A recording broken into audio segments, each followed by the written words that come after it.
பார்த்தீங்கன்னா விளாங்குடி ஷோரூம் அடிக்கிறேன் ஈச்சர் வண்டி புது வண்டி இப்போலாம் எடுத்துருக்கோம். பார்த்தீங்கன்னா நாங்கள் பஜாருக்குள்ளே வண்டி ஓட்டிகிட்டு இருக்கேன். சந்தை பொறுத்தவரை வண்டி பெரிய வண்டியாக இருக்குது, சந்தை பொறுத்தவரை போகுமா எல்லாம் கஸ்டமர்லாம் அங்கே கேட்பாங்க.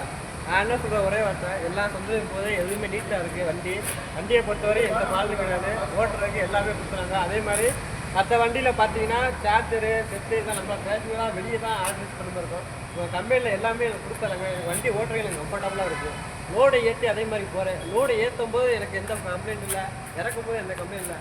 இப்போ நீங்கள் பெரும்பாலும் பெரிய வண்டி ஒரு சின்ன சந்துவில் போகும்போது இறஞ்சா இருக்கும், இந்த வண்டி போகாது அப்படிங்கிற மாதிரி சில கம்பெனியில் இது போகாது, இந்த பேஸ் லென்த்தாக இருக்குது அப்படின்லாம் சொல்கிறாங்க.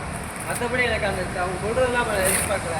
நானாக வண்டி எடுத்து மூவ் பண்ணி உள்ளே போனேன், எல்லாமே எனக்கு கரெக்டாக இருக்குது. ஒரு சின்ன சந்துனால சந்தில் போய் போயிட்டு கரெக்டாக வந்துடுவேன். எந்த இது கம்ப்ளைண்ட் நம்ம எல்லாருமே பார்த்துட்டு போயிருக்கோம். சின்ன பெரிய வண்டியாக இருக்குது, ஒரு சின்ன இடத்துல போகாதான்னு ஒரு கன்ஃபியூஷனில் இருந்தேன். கடைசியாக வண்டி பாடி கட்டி கொடுத்து நான் ரோடு 3 டன்னு 2 டன்னு கெப்பாசிட்டி ஏற்றிட்டு போகும்போது ஒரு சின்ன சந்துவாக இருந்தால் நான் ஃபஸ்ட்டு பயந்துட்டு இருந்தேன். இப்போ பார்த்தீங்கன்னா சின்ன சந்தில் சர்வசாதாரணமாக டாட்டாஸ் போகிற அளவுக்கு தான் போகுது.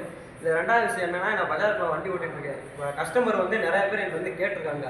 நேற்று முதற்கொண்டு ரோடு இறக்கிட்டு ஒரு ஆள் கேட்டாப்புல, இந்த வண்டி எவ்வளோ கெப்பாசிட்டி ஏற்றலாம், எவ்வளோ மைலேஜ் தருது என்று கேட்டாப்புல. நான் அது மாதிரி சொன்னேன், கெப்பாசிட்டி 3 டன்னு வரைக்கும் கியர் வண்டி முன்னாடி இடிக்கிற வண்டியில் இப்போ இந்த வண்டியில் ஈச்சரை பொறுத்தவரை அந்த மாதிரி இடிக்காது, கம்ஃபர்டபுளாக இருக்குது. கியர் போகிறதுக்கு முன்னாடி பார்க்குறாங்க, கம்ஃபர்டபுளாக இருக்கும். ரைட் ஹேண்ட் சைடில் ஹேண்ட் பிரேக் கொடுக்குறாங்க. சில வண்டி லெஃப்ட்டில் மட்டுமா சென்டர் சீட்டுக்கு மேலே இருக்கும், அது டிரைவர் சீட்டு கொஞ்சம் இறஞ்சலாவே இருக்கும். இதில் பார்த்து ஈச்சர் எல்லாமே ரைட் சைடில் நீட்டாக இருக்கும். அதே மாதிரி லாங்கில் எங்கேயாவது போகிற மாட்டேன் தங்குற மாதிரி இருந்தால் வண்டியிலே படுத்துக்கலாம்.